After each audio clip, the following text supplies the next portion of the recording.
Welcome to Play Early, Play Often, Prototyping Civilization 4. Well, before I get to the intro slide, let me show off this little picture right here. This is an example of us prototyping in work. This is a cork board where we built the tech tree to Civ 4. It was Dorian's suggestion to use the rubber bands, and which worked out really well. You know, those are the type of things you need when you're prototyping. So I wanted to just show you guys a shot of that. So I'm Soren Johnson. I was the lead designer of Civilization 4 and the co-designer of Civilization 3. I also wrote the game and the AI code for both programs. Hi, my name is Dorian Newcomb. I come from a fine arts background and ended up doing animation for games. I've been at Firaxis for about 6 years. My first project was doing animation for Civilization 3, and I got involved doing early prototype support. And I've had the chance to work with Sid Meiers and Soren Johnson on some early stages of their games. So I'm just excited about starting off games, and this is the first project I've seen at Firaxis from sort of day one to ship date. All right, so today we'd like to talk about playable prototypes. This is something that's very core to how we make games at Firaxis, where we believe that you need to make your game work as soon as possible, you know, within like a couple months if possible, and then just keep iterating it from that date till 2 years later when you ship. You know, the advantages of doing that, of course, are you get to the fun faster. You know, it's pretty obvious if things aren't fun, and you know that's obvious. So then it's time to start changing things. You just have to keep changing them until that appears. You know, and everyone knows the cost of developing games is going up, up, up, and you know that means there's a lot more publisher pressure now for results. So this is another way to develop your gameplay while costs are relatively low. That buys you a lot of freedom. You know, you can't have everything. You know, if you get a huge team early on, there's going to be a lot of pressure on you to do stuff that has worked in the past. You know, working on a playable prototype with a small team gives you a chance to really experiment and have fun with the gameplay. You know, without risking your publisher or your development company. With high costs. Also, you know, if you basically, we basically aim to get done with the game halfway through the product, which means the second half of the product we can just spend polishing, getting the balance right, working on the interface, all that stuff. There is a downside to this, though, which is you can't put off bug fixes. You can't just sort of ignore the fact that, air units don't work, or, this combat bug exists, or, cities don't produce, buildings under this circumstances because, if there's a bug like that, you can't progress with the game, you can't have fun, you don't know whether the game works or not. So you have to work on bugs from the very beginning. So in order to make this work, generally speaking, I mean, I'm sure you could do it with a larger team perhaps, but we've always stuck with very small teams to prototype. For the first year of the product, we had 5 programmers, 2 artists, and a producer. And that's a really small team, especially on the art side. But really, the whole point is just to make a game fun. Not even worry anything about how it looks like, just so you can experiment with gameplay, see how things go. It's also very useful to have a designer programmer in this role because you cut down your team size even more. And really, the smaller your team is, there's sort of these exponential benefits that appear. You have a really flat decision-making process. You can make this drastic change by just talking to 2 or 3 people in about an hour, and you can just suddenly change course really quickly. And that's obviously impossible in the second half of a project. You can also locate everyone. Basically the core of this prototyping team was just one hallway down at Firaxis. So there's a lot of stuff that you'd overhear because the lead programmer is to my right, and the lead artist is to my right, and the lead programmer is to my left. There's also less pressure for pretty results. The publisher knows we only have 2 artists, so they aren't expecting the game to look gorgeous, which can be an advantage at times. And from the art point of view, you can have one person focusing on making concept art and setting production standards, while someone else is supporting the designer programmer, which is sort of the role that I settled in early on. Right. So now what we'd like to show is literally a history of Civilization 4. It was a 2.5-year development process. You can see on the timeline on the top that stretches from June of 2003 all the way up to October of 2005 when we had our gold release. And I basically saved off a copy of the game, a working version of the game, every month or 2 throughout that process. And then when it came time to build that talk, I sort of looked through all of them and found ones that I thought would be interesting to show. So you're going to be seeing some very early and oh, that's a good time to mention that if you do have cell phones, please turn them off. So at any rate,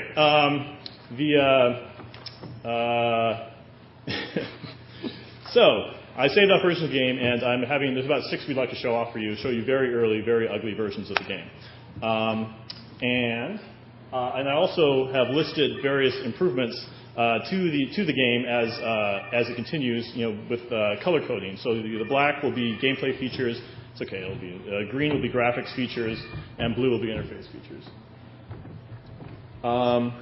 Okay, so this is the very early version, what we call version A, September 2003. At this point we built Civ 4 from scratch.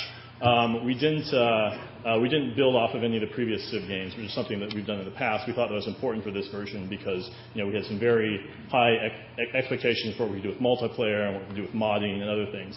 So the very first step is just build a tile-based, turn-based game dynamic. We had built the tech tree in, but I've only been working on the project. At this point, it was pretty much just me and Dorian. In the same office. In the same office, yes. I'd only been working on the game for about 2 months. And kind of the interesting thing here is this version is multiplayer only. There is no way to play this game single player whatsoever, unless there are literally no other civs. It is also actually simultaneous moves. At this point, it was fundamentally actually, if you looked at the core, it was a real-time game.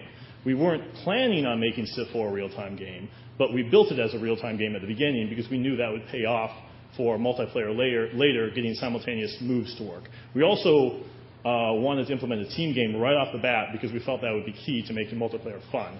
That in a game like Civilization, when 6 people play, 3-on-3 can be a lot more fun than just this giant 6-person free-for-all. We had a very natural terrain style for this version. You see the coasts are kind of winding. I mean, it looks pretty bad, but we're trying to get sort of this natural look because we want to take advantage of the 3D. We also had multiple unit selection of this type at this point. So it's a little bit of experimentation, but not too much. Yeah, the other thing is the art started off really, really simple. Like grass is green, water is blue, and let's not really make it pretty, but let's start working with the symbols that we want players to start recognizing when they play the games. And so, we also included the progress bar as something that is essential to the next turn type of game that we're making. And we wanted to make sure that we use the progress bar anytime you're building something or creating a unit, researching a tech. Right, and another thing that I'd like to talk, so let me go more in depth on the multiplayer. This is a question I'd answer sort of over and over again during the first sort of 6 months to a year of the project is, multiplayer first, is this making sense? Are you destroying Civ? What are you doing? And the truth is simply based off of our experience with, trying to take Civ 3, turn a single player game into a multiplayer game, which did not go very well. It's a lot easier to go the other direction. Take a game that's built as a multiplayer game, turn it into a single-player game. It's obviously just sort of a special case. Single-player game is obviously just sort of a special case of a multiplayer game. And that's even more true for going from simultaneous moves to a turn-based environment. If you have a turn-based environment, you can do all sorts of things in your code. You can stick in inner loops. You can do all sorts of stuff that's not often thought of as good programming, but you can get away with it because there's this particular focus. It's not going to work for real time. And simultaneous moves is essentially real time. So we started with that goal in mind. You can also test your features and balance without having AI at that point. You can just sort of jump in and play. I can say, okay, I'm going to come up with great people, and I'm going to throw that in, and tomorrow we'll test it out, and we'll see if it's overpowered, and we'll just keep iterating on it because there's people ready to play. It's also really good for building team buy-in because everyone's playing the game, they're having fun, ideas are bouncing back and forth. Everyone's really invested in the project. If you're all playing the same game, it's really easy to get people to make sacrifices to get something to work. Yep, exactly. And it's also important to emphasize that this is fun testing. We're not really looking for bugs at this point. I mean, bugs will crop up, but really the question at the end of each session is, did we have fun? Is this a game that we want to play again next week? I mean, that was in fact where the team game idea really came from. Early on, we played these 6 8-player free-for-all games, very, very early, and it could just be a mess. I mean, there's definitely a place for that, but it became so much more fun once we kind of like skewed everything towards teams. And eventually we put even more. First it was just you share text, and then line of sight. And maybe we can defend each other's cities. And then eventually, maybe everyone should share wonders. All these kind of cool effects come off from that. So we would have, for our project, we'd have weekly play sessions. We picked a consistent day and time. It was every Wednesday night at 6 o'clock, there would be a game of Civ 4, no matter what, always. And that was good for scheduling because people could come in and out. They wouldn't have to necessarily worry about whether we did or not have a game. They could show up some weeks, not show up others. It's just, it's not that big of a deal. Some weeks we have a lot, some weeks we don't, which is good. You have variety. Designers can never skip this type of thing. This is your bread and butter. This is where everything else flows from. If you miss a play session, you might as well not even show up for the next week, because what you're doing is built off of this experience. Feed people, make sure they're happy. It's also good to have everything co-located, having sort of a testing pit, not just for the fact that everyone can kind of communicate freely with each other, but also helps build buy-in from the rest of your company, because people are going to be filtering out around 6, 7 o'clock. They're going to walk by, they're going to take a look at Civ 4, make some comments, see that we're having fun, get some communication going from within the company. And it's great to introduce, early on in development, you're only working with a few people, and you're going to be adding tons. The best way to add them to the game is getting them to play with you right away. So that helped a lot as we transitioned to a much larger team. All right, so now we're about 6 months into the project. We're at version B. At this point, I'm working pretty hard on getting all of the gameplay in. And in fact, a lot of the, I think, core features that people think of that made Civilization 4 special were evident at this early date. We jumped to the single combat strength effect. We had experience points. We had promotions. We built civics. We had a health system, maintenance. So on and so forth. We tied in the improvements with the resources. All that stuff was present from the very. So Civics Gone Bad. So the civic system, that was one of the most important systems we brought into Civ 4. It was a new look at governments. It was sort of an a la carte system where you can kind of pick some choices from a menu of, do you want universal suffrage or a police state or representation. And we got that idea in very early, but over the next 2 years, there was a ton of iteration on it. These are some of the types that we tried and eventually discarded. Welfare state, legalism, fundamentalism. Those all hit the cutting room floor, as well as just some general ideas that we kind of moved around. We wanted to get in the game, but they just didn't prove to be fun. Like blind research, for example, which meant that you didn't actually get to choose which technologies would be researched. Or blind production, which meant you couldn't control what your cities were actually producing. We figured we'll give you a big bonus, but you can't control what your cities produce. Whenever we take away control from the player in Civ, we take control away from a player in a game like Civilization. It always ends in tears, so it's a very bad thing. Interest on treasury, that had sort of an exponential effect. That caused lots of problems too. All right. Another thing I can talk about for a little bit is we had an external play session, which was consisted of community members from the general internet. It's something that started really small during the summer of 2004, so that's a year and a half before we released the product. We started off with just about 10 or 20 people. Eventually, it grew to around 100, 150. This was always invitation only. There was never any actual public announcement of this play session.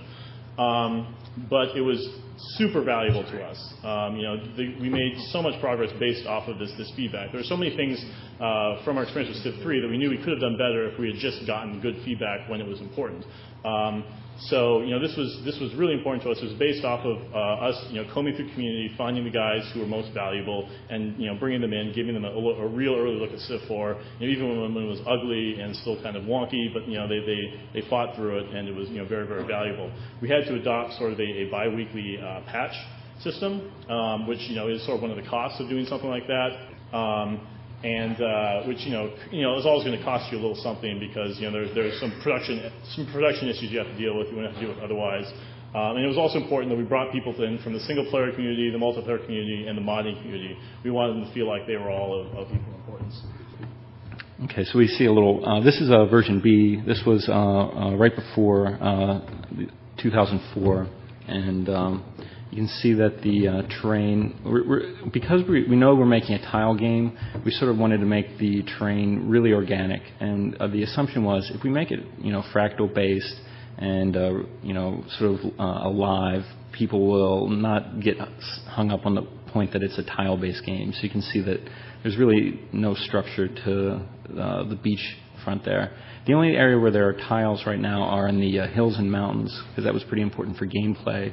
And if there are rivers here, you can see that they snag along the edges of the tiles, because they impact combat, and they also impact unit movement. We also, as I roll over the map, you can see in the lower left-hand area here, that we wanted pop-up help or little context-sensitive help for just about everything in the game.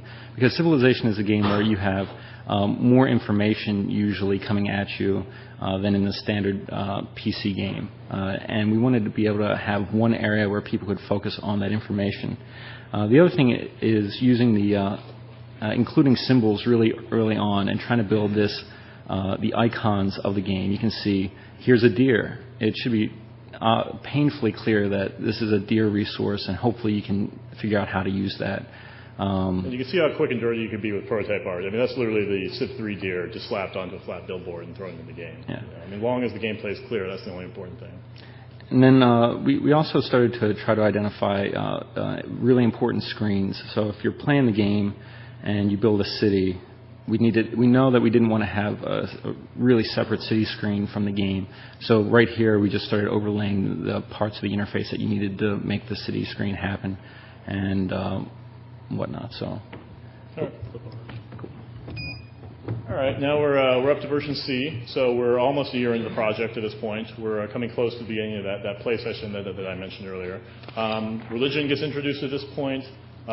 Great people are introduced. You have multiple leaders per civilization. Some sort of important tweaks at this point, like to move workers and building workers, settlers from food. These are things that might not mean something if you haven't played Civ, but they're sort of kind of nice, important core changes to how the game worked. And also, the game is now fully designed to the modern age. So almost every game component that people looking back at Civ 4 as these are the ideas that worked are in place at this point. We have the promotions, we have the civics, we have the religion, we have the great people. They're all there, they're all playable. We're messing around with them each week, tweaking them, trying to make sure that they work. Okay. Now we'll take a look at it. You see, we have the very beginning of our intro screen there. First little Dawn of Civilization pop-up. You can see in this version, there's a pretty dramatic change to the terrain. Another thing that we ended up in trying to avoid using tiles, people wanted to know very clearly, is this grassland? Is this desert?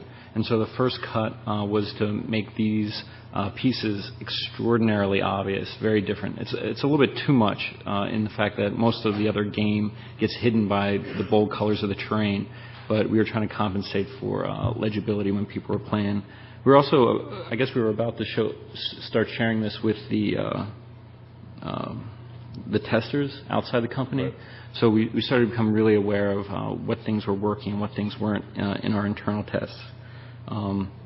This is also a version where we started making sort of the expandable font file. We had the idea of, as we rolled over things, aren't these symbols great? I can see that I'm building one bread and two shields. But as we roll over a goody hut or gold, you can see that we have a little smiley face now.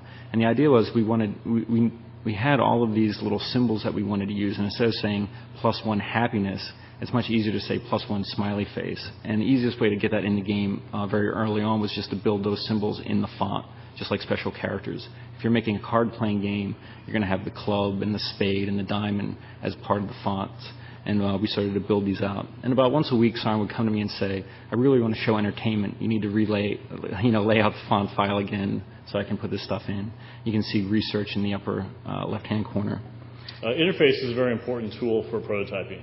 Oftentimes you can't, since we started from scratch, it was a little bit difficult, but you can do a lot without graphics if you have good interface support. You have a good font system, you have pop-ups, you have screens. This is something that we, to a certain extent, we're lacking at this point. But we tried our best to bring the stuff in as fast as you can. But if you have a good interface system in place, you can prototype really, really quickly. And we also, we weren't afraid to just put in this is our first tech tree screen, and it's clearly just a print screen from the doc file that Sarn was working on, and also putting in the very early diplomacy stuff. I guess that was using Python. Yeah. Okay. This is the first pass. Make sure the Python worked. All right, so I talked about the play session a little bit. So now we're on to version D, and I'd like to sort of make a note here. You see this? There's still a lot of black. We're still really focusing on the gameplay at this point in the project.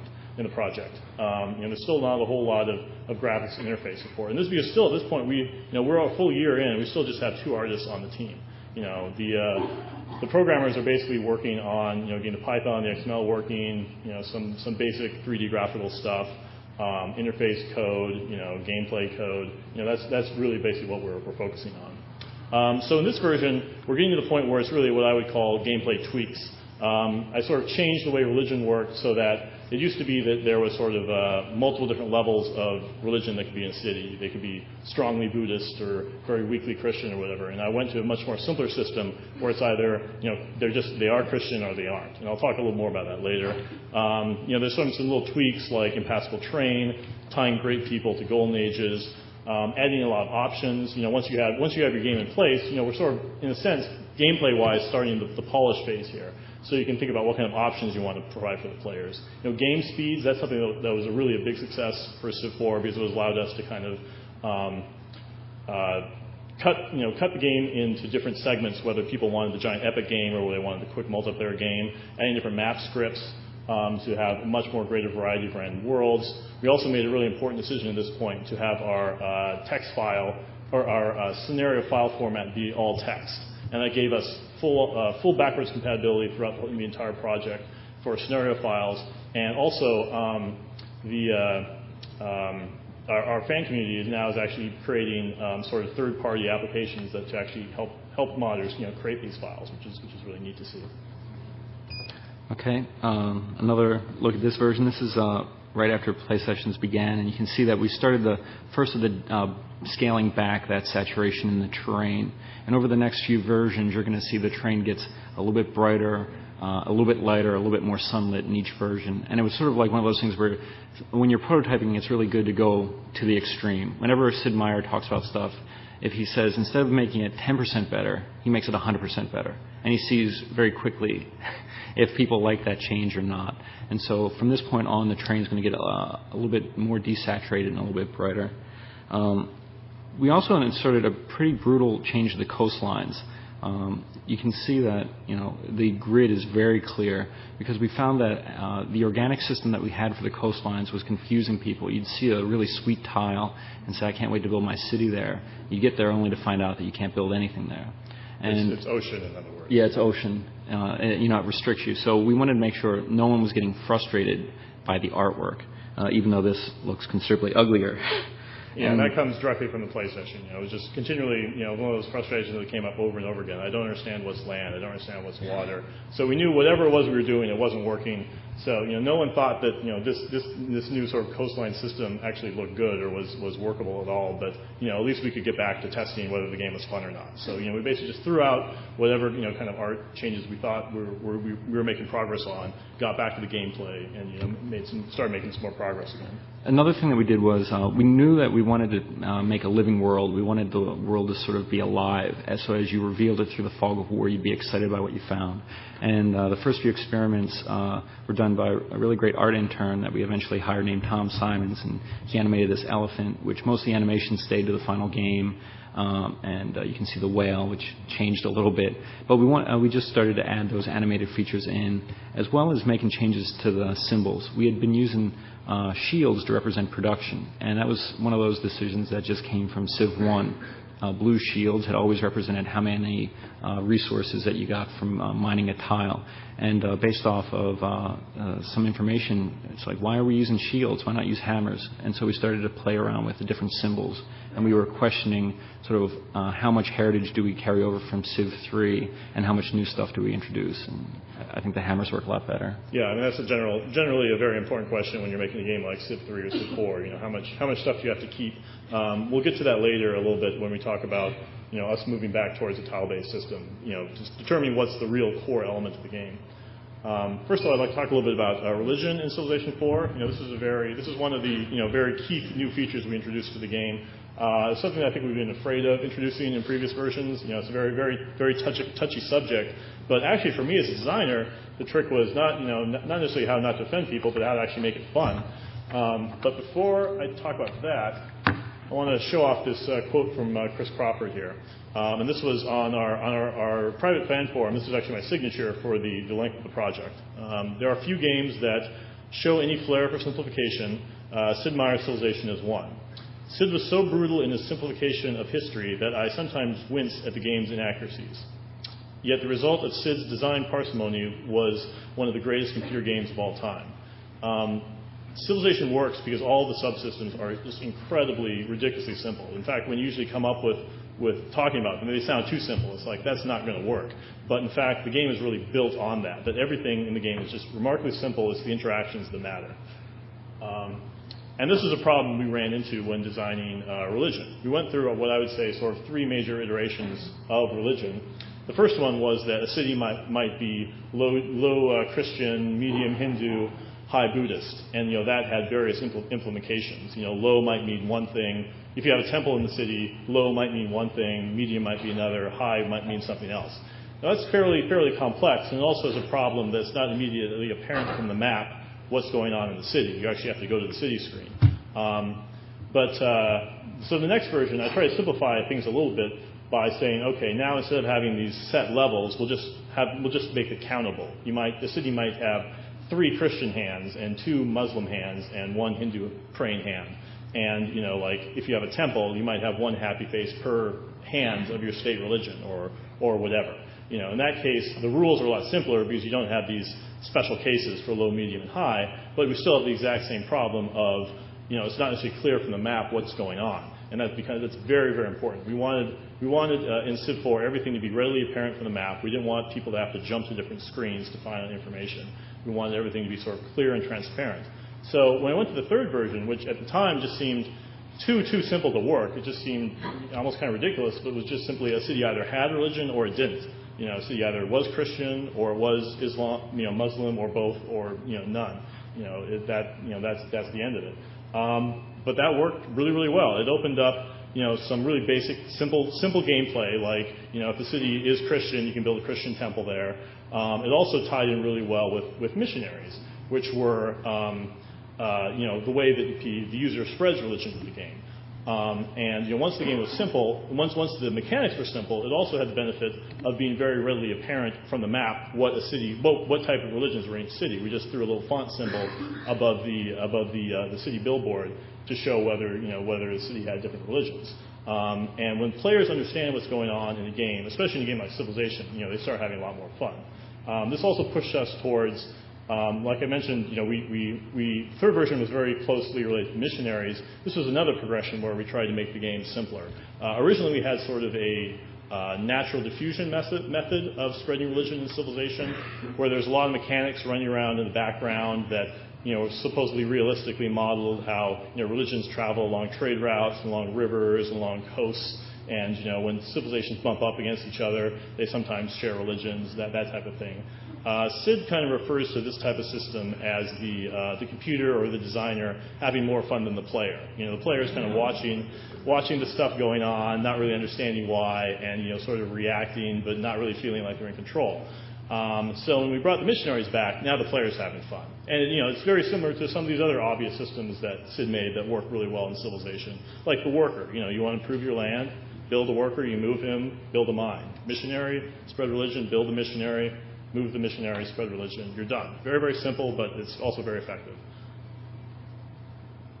All right, so now we're actually getting into real production. Now there are not just 2 artists on the project. Now we're trying to get 5, 6, 7, 8. A real production team.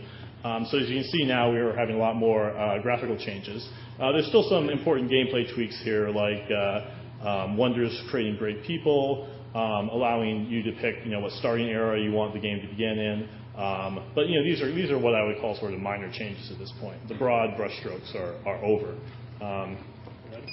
Cool. This game looks, I think, radically different from the last few versions, just in the sense that we were starting to develop a real interface. Something that speaks about the type of game that we're making. We also switched to multiple units at this point, inspired sort of by Sid's work on pirates and the land battle stuff that he had done. We liked the idea of showing the unit's health by how many characters were in each set of armies.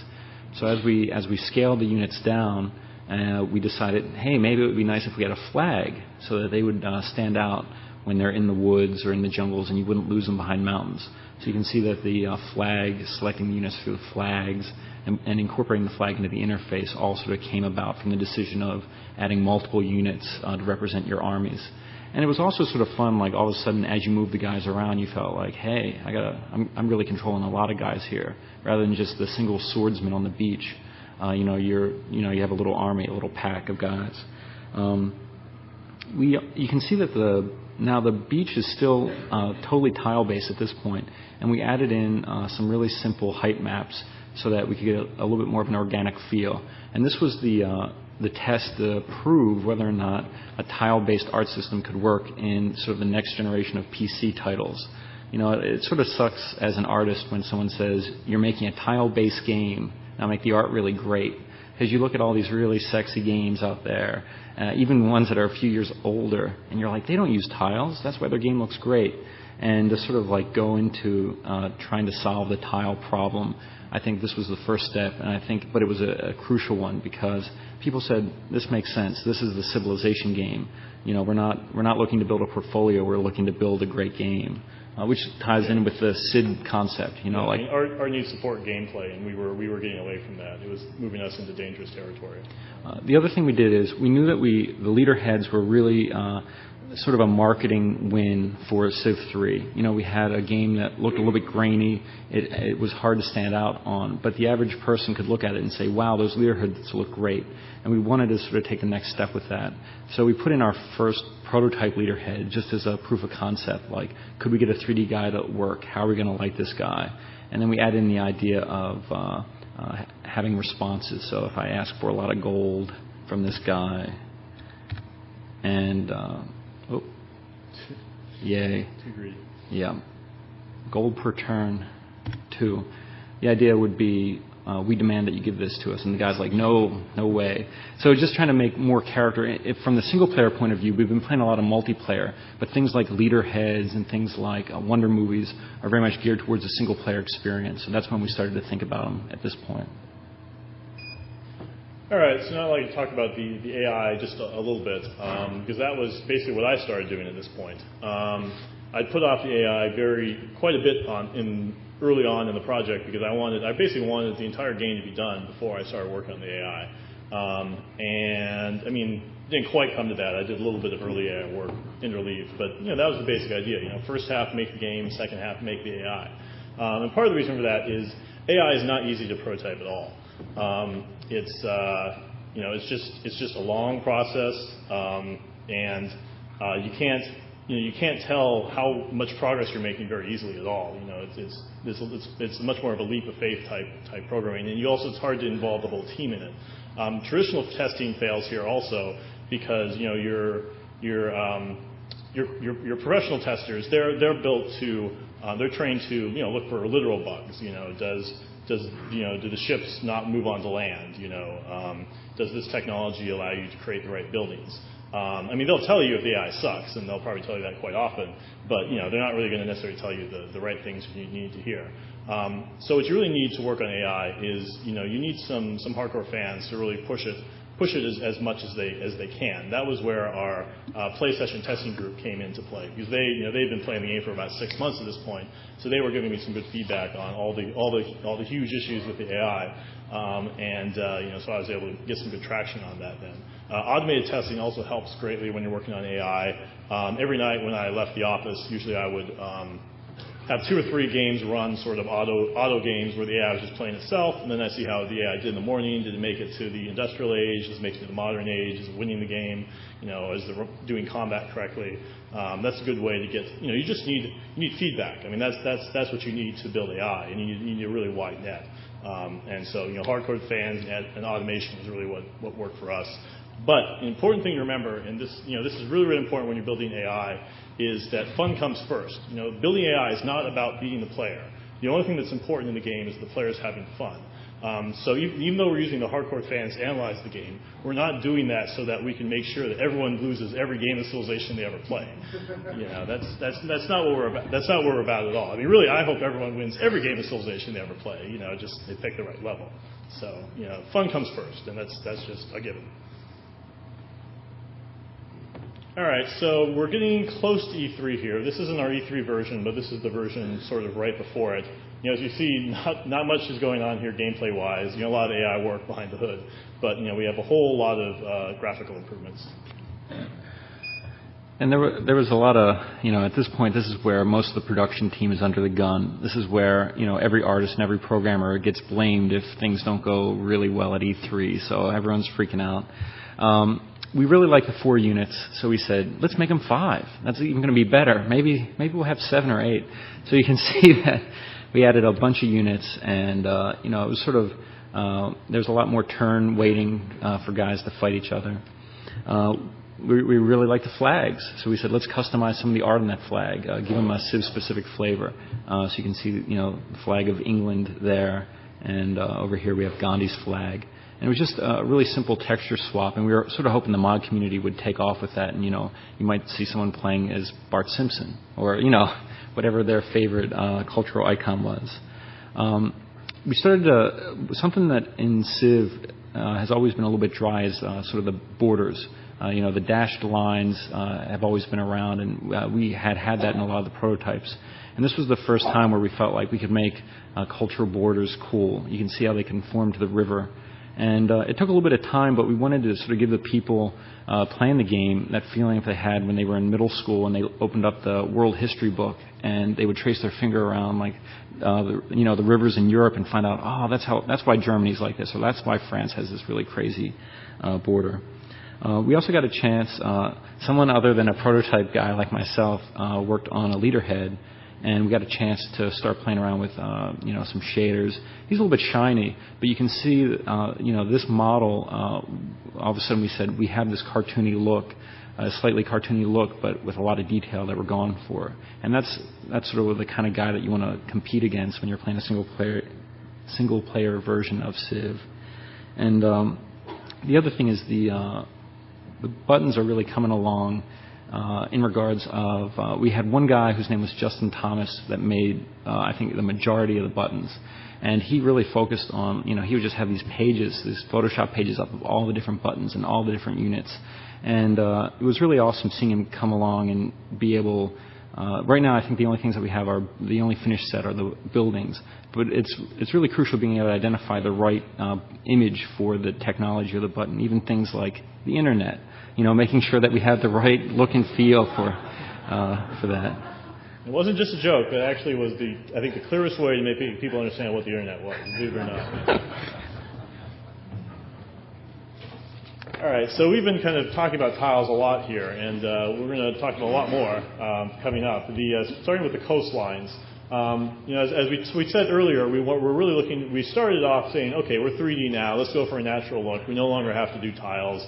Let's just draw the coastlines however we want to. That led to a lot of frustrations, which we discovered, from our weekly play sessions. People just like, I don't know, I don't understand what's land, I don't understand what's water, I don't understand what's going on. I got attacked and I thought I was safe on this island. That can get people's dander up. So, we threw that whole system out, went to a really ugly tile-based land-water system in version D, but then the games were fun. The games were fun, so we keep playing, no problem, but we knew, at some point we'd have to go back and fix it from our point of view.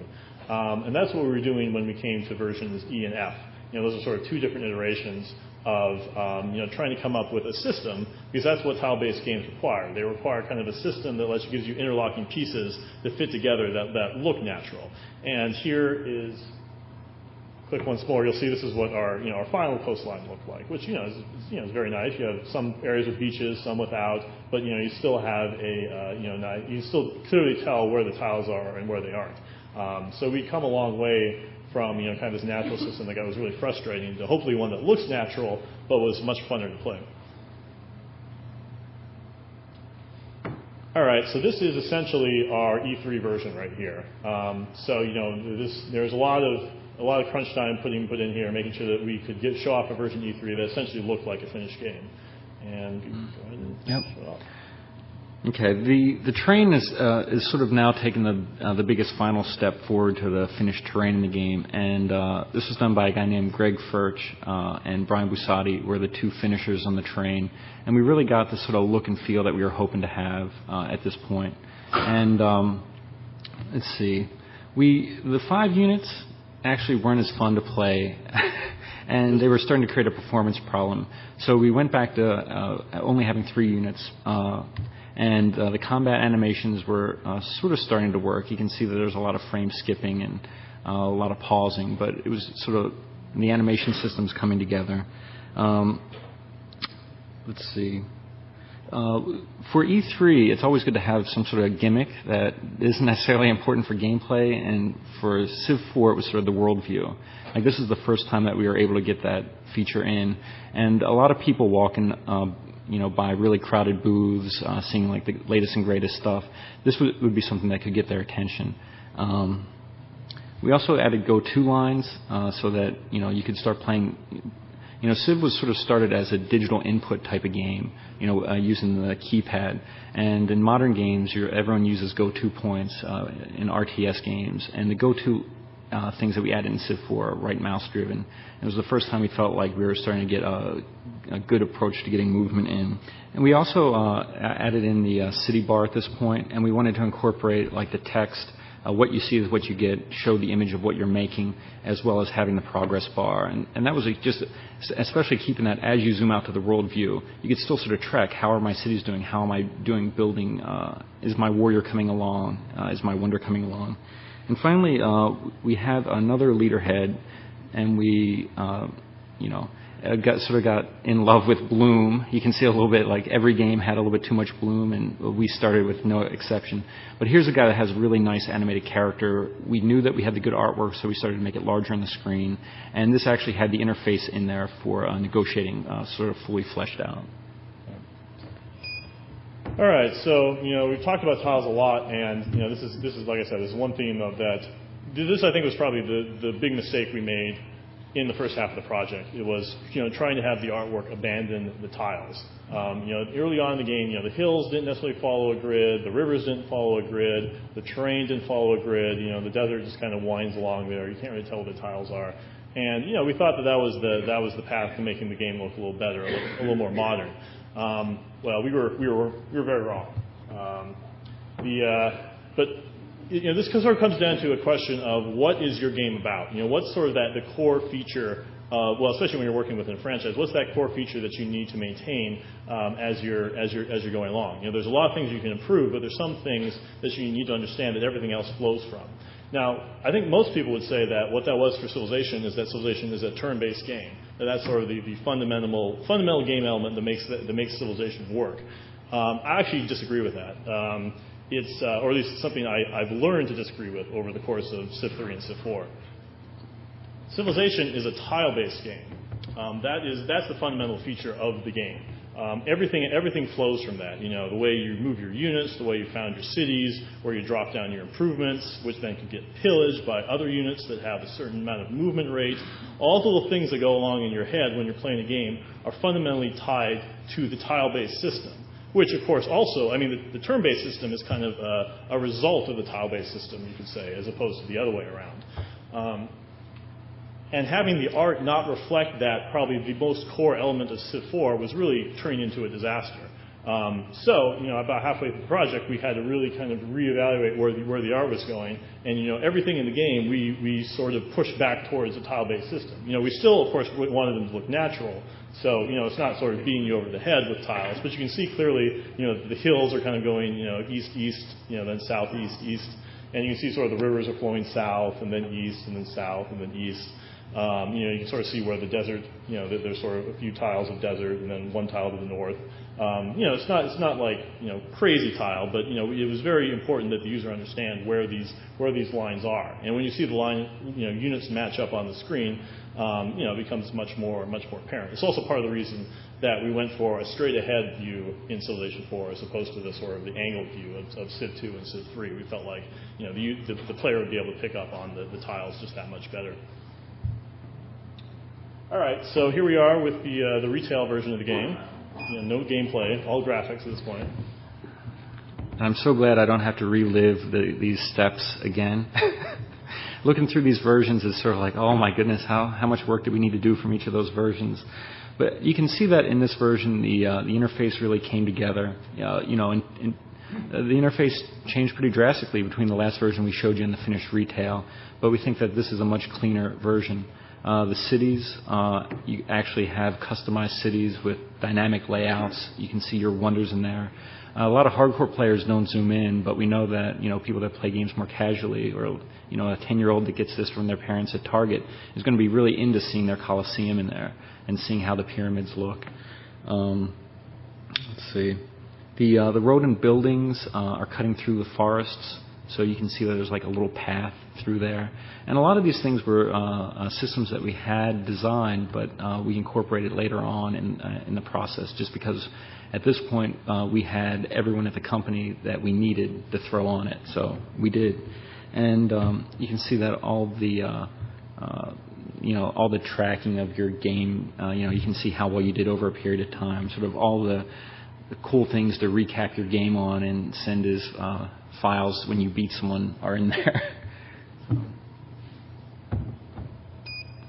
All right, so here's a quick slide to show you just like how far the look of the game came through all 8 versions. We had quite different looks. You can tell just how saturated it was early when you can compare the top row there to the bottom row. All right, here's a little very unscientific graph I made where you notice that throughout all of those different versions there, the black changes were gameplay, the green changes were graphics, the blue changes were interface, and I sort of just stacked up, where the changes occurred throughout each one of the different versions. And you can see kind of a sort of natural bell curve there actually of the gameplay changes sort of peaking early and then at some point transitioning into a period where we're basically focusing on graphics. And that's that was the model we wanted basically. We wanted to get the game basically done by version D or E. We wanted to push that really early, and that's what we did. That's why we didn't have a lot of artists on the game real early, and then they came on like a tidal wave at the end to push everything through. And interface is kind of a continual thing. It's something that is important to get in early, but you also have to do a lot of polish on it late. And it's also very important to get good interface widgets. It gives people a good feel for the game, gives the designers really great tools for building your prototype. All right, so we're at the end of our talk. The main point, our main point is, you want to iterate on fun when it's cheap early on in the project. Try to keep your team small. Sometimes you might want to even refuse extra resources so that you can keep your team small, keep the pressure off, and just worry about the fun. Try the best you can to finish the game before production starts. I mean, that may seem pretty extreme, but that's really what we try to do with Civ 4. Most of the game was done before we started spending all that money on artists and late production. And then also very importantly, art has to reflect gameplay. It's important that you know which direction it flows from. We tried to take advantage of the 3D for the train, but it ended up hurting us. We had to make sure that we knew what our game was about, and the art has to flow from that. But thanks for coming.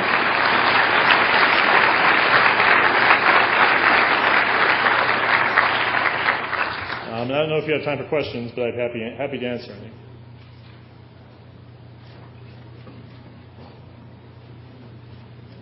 All right. Oh, all right. Yeah.